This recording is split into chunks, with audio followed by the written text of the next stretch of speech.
How are you friends, I hope आप अच्छे होंगे। सो आज की इस वीडियो में मैं कॉन्ट्रैक्ट का मीनिंग बताऊंगा। पिछली वीडियो में हमने एग्रीमेंट का मीनिंग जाना था और ऑफ़र एंड एक्सेप्टेंस का कुछ पार्ट जाना था। Okay, so offer and acceptance पे मैं अलग से वीडियो बनाऊंगा क्योंकि हमारा जो इंडियन कॉन्ट्रैक्ट एक्ट 1872 है उसका सम पार्ट जो ऑफ़र एंड एक्सेप्टेंस से ही डील करता है और ऑफ़र एंड एक्सेप्टेंस जो है वो कॉन्ट्रैक्ट के लिए बहुत ही ज़्यादा ज़रूरी है। सो उसके लिए हम एक अलग से वीडियो बनाएंगे। लेकिन आज की इस वीडियो में मैं कॉन्ट्रैक्ट के बारे में बात करूंगा, कॉन्ट्रैक्ट का मीनिंग बताऊंगा और उसके एसेंशियल बताऊंगा कौन कौन से होते हैं। कॉन्ट्रैक्ट का मीनिंग जानने से पहले आप इस चैनल को प्लीज़ सब्सक्राइब कर लीजिए और बेल आइकन को प्रेस कर लीजिए। Let's start today's video. Contract का मीनिंग क्या होता है? कॉन्ट्रैक्ट का मीनिंग डिफाइन है इंडियन कॉन्ट्रैक्ट एक्ट 1872 में 2H में। ओके, इसमें है an agreement enforceable by law is a contract. जितने भी एग्रीमेंट होते हैं इन्फोर्सेबल बाय लॉ होंगे वो सभी कॉन्ट्रैक्ट होंगे। मैंने एग्रीमेंट का मीनिंग पिछली वीडियो में बता दिया था। अगर आपने वो वीडियो नहीं देखी पहले वो वीडियो देखिए। मैं उसका लिंक आई टैब में डाल दूँगा, उसको क्लिक करके प्लीज़ वो वीडियो देख लीजिएगा पहले। इसमें क्या है, कॉन्ट्रैक्ट क्या होता है? कॉन्ट्रैक्ट जितने भी एग्रीमेंट होते हैं वो सभी जितने भी लॉ से मान्यता प्राप्त होते हैं उसको हम कॉन्ट्रैक्ट कहते हैं। ओके गाइस, कॉन्ट्रैक्ट और एग्रीमेंट में यही डिफरेंस होता है कि एग्रीमेंट जो होता है वो एक वाइडर कॉन्सेप्ट है और कॉन्ट्रैक्ट जो है उसका एक पार्ट है। जो एग्रीमेंट है वो सभी सोशल कॉन्ट्रैक्ट्स उसमें आ जाते हैं, लेकिन जो एग्रीमेंट है उसमें सभी सोशल कॉन्ट्रैक्ट्स आते हैं। सोशल कॉन्ट्रैक्ट्स मीन्स कि जितने भी हम डेली की लाइफ में जो काम करते हैं वो कॉन्ट्रैक्ट्स में आते हैं। लाइक अगर कोई हम सब्जी वाले से सब्जी लेते हैं तो उसमें और हमारे बीच में भी एग्रीमेंट होता है। ओके, हम कोई भी दुकान से चीज़ लेने जाते हैं उसमें भी और हमारे बीच में एग्रीमेंट होता है। ओके, कॉन्ट्रैक्ट का मीनिंग क्या होता है? कॉन्ट्रैक्ट जो होता है वो बेसिकली कमर्शियल नेचर्स में आ जाता है। कमर्शियल नेचर्स मीन्स जैसे कि बिजनेस में जो भी हम एक दूसरे के साथ जो भी सौदा करते हैं वो कॉन्ट्रैक्ट होता है। ओके गाइस, अगर कॉन्ट्रैक्ट ब्रीच हो तो हम किसी के ऊपर केस फाइल कर सकते हैं। अगर कोई एग्रीमेंट ब्रीच हो तो हम किसी के ऊपर केस फाइल नहीं कर सकते। सिंपल मीनिंग अगर हम कॉन्ट्रैक्ट का जाने तो ये है कि जितने भी बिजनेस में जो भी लेन देन होते हैं उसको हम कॉन्ट्रैक्ट कहते हैं। ओके गाइस, उसको ही हम कॉन्ट्रैक्ट कहते हैं। ओके, आगे है जैसे कि मैंने बताया commercial nature of agreement is called contract. Only जो कमर्शियल नेचर के कॉन्ट्रैक्ट्स होंगे, जो बिजनेस में जो भी लेन देन के कॉन्ट्रैक्ट्स होंगे उसको ही हम कॉन्ट्रैक्ट्स कहते हैं। जो लेन देन में एग्रीमेंट्स होंगे ना, बिजनेस में जो भी एग्रीमेंट्स होंगे लेन देन के वो कॉन्ट्रैक्ट होते हैं। ओके गाइस, जो सभी कॉन्ट्रैक्ट होते हैं वो एक एग्रीमेंट होते हैं, लेकिन जो सभी एग्रीमेंट्स होते हैं वो हर बार कॉन्ट्रैक्ट नहीं होते।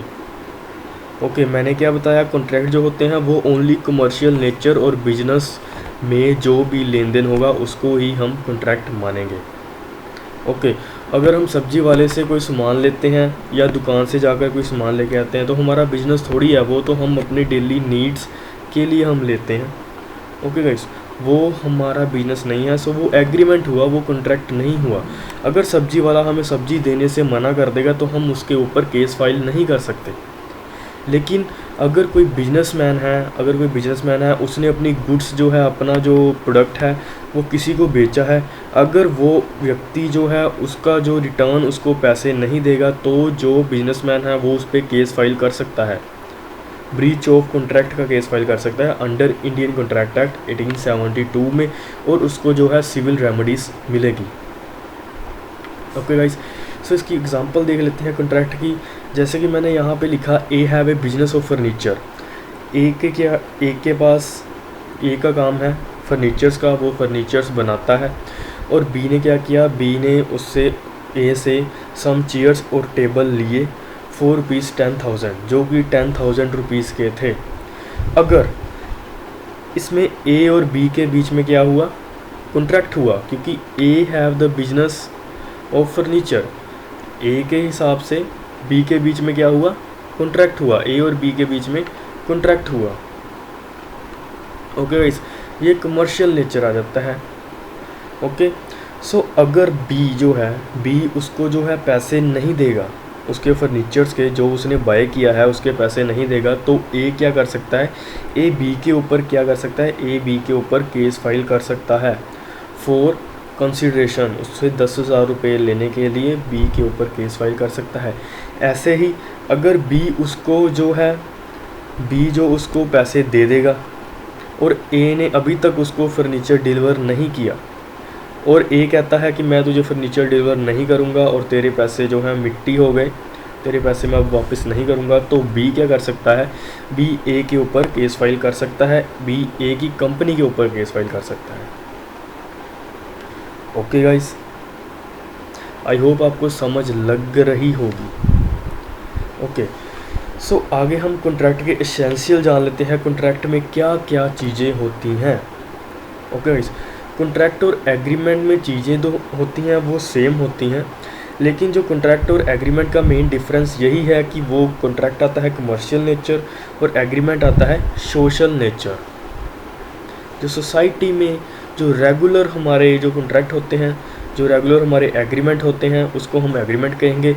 जो बिजनेस में होते हैं कॉन्ट्रैक्ट, जो बिजनेस में एग्रीमेंट्स होते हैं उसको हम कॉन्ट्रैक्ट कहेंगे। और एसेंशियल ऑफ कॉन्ट्रैक्ट्स क्या क्या होते हैं, एसेंशियल ऑफ कॉन्ट्रैक्ट्स ये हैं कि एग्रीमेंट बिटवीन टू पार्टीज़, दो पार्टीज़ में एग्रीमेंट होना चाहिए। एग्रीमेंट मीन्स प्रोमिस, जैसे कि मैंने पिछली वीडियो में बताया, एग्रीमेंट्स मीन्स क्या होता है, सेट ऑफ प्रोमिसेस। और प्रोमिस किसी को करना कि हाँ मैं ये काम करूँगा, ये दो लोगों के बीच में होना चाहिए, एक होता है बायर, दूसरा होता है सेलर, अगर हम सेल की बात करें। ओके गाइस, इन दोनों लोगों में क्या होना चाहिए, इसमें दो पार्टीज होनी चाहिए। अगर कोई एक पार्टी होगी तो वो कॉन्ट्रैक्ट नहीं माना जाएगा, वो एक पार्टी कॉन्ट्रैक्ट नहीं कर सकती, दो पार्टीज मिलकर ही कॉन्ट्रैक्ट करेंगी, दो पार्टीज़, तीन पार्टीज़, चार पार्टीज़, पांच पार्टीज़, जितनी अनलिमिटेड जितनी मर्जी हो, लेकिन एक पार्टी कभी भी कॉन्ट्रैक्ट नहीं कर सकती, एक पार्टी अपने आप से कॉन्ट्रैक्ट नहीं कर सकती गाइस। ओके, सो आगे है सेकंड एसेंशियल है, party should be competent to contract. जो पार्टीज है वो कॉम्पिटेंट टू कॉन्ट्रैक्ट, उनकी कैपेसिटी होनी चाहिए कॉन्ट्रैक्ट करने की, लाइक वो माइनर नहीं होना चाहिए। ओके, ये सब हम बात करेंगे वाइडेबल कॉन्ट्रैक्ट्स में, आगे हम वीडियो बनाएंगे वाइडेबल कॉन्ट्रैक्ट्स की, उसमें बताएंगे कौन कॉम्पिटेंट है कौन कॉम्पिटेंट नहीं है। माइनर जो होता है वो कॉम्पिटेंट नहीं होता, और अनसाउंड माइंड पर्सन है वो भी कॉम्पिटेंट नहीं होता। अगर वो पर्सन पागल है, अगर वो पर्सन माइनर है, ओके गाइस, सो वो कॉन्ट्रैक्ट नहीं कर सकता, इंडियन कॉन्ट्रैक्ट एक्ट। ओके, आगे है there should be lawful consideration, जो है वो लॉफुल होना चाहिए, जो कॉन्ट्रैक्ट है वो लॉफुल कंसीडरेशन होना चाहिए। जैसे कि बिजनेस है, ओके, बिजनेस में हम एक नंबर में काम करते हैं, कई एक नंबर में काम करते हैं, कई दो नंबर में काम करते हैं। जो एक नंबर में करते हैं वो लॉफुल कंसीडरेशन है, वही कॉन्ट्रैक्ट माना जाएगा। अगर कोई अनलॉफुल काम करता है, अनलॉफुल तरीके से उसको पैसे देता है, ओके, अनलॉफुल तरीके से अपना काम करवाता है, तो वो कॉन्ट्रैक्ट नहीं माना जाएगा। जैसे कि मैंने इलीगल एग्रीमेंट्स की बात की थी, वैसे ही इलीगल कॉन्ट्रैक्ट्स जो होंगे वो लॉफुल कंसीडरेशन में नहीं माना जाएंगे। ओके, जैसे कि मर्डरर और जो मर्डर करवाने वाला है और जिसने मर्डर किया, उन दोनों में भी एक एग्रीमेंट ही हुआ है, लेकिन वो इलीगल एग्रीमेंट है और उसकी जो कंसीडरेशन होगी वो लॉफुल नहीं होगी, वो अनलॉफुल होगी। लेकिन उसमें भी कंसीडरेशन तो है ही है ना।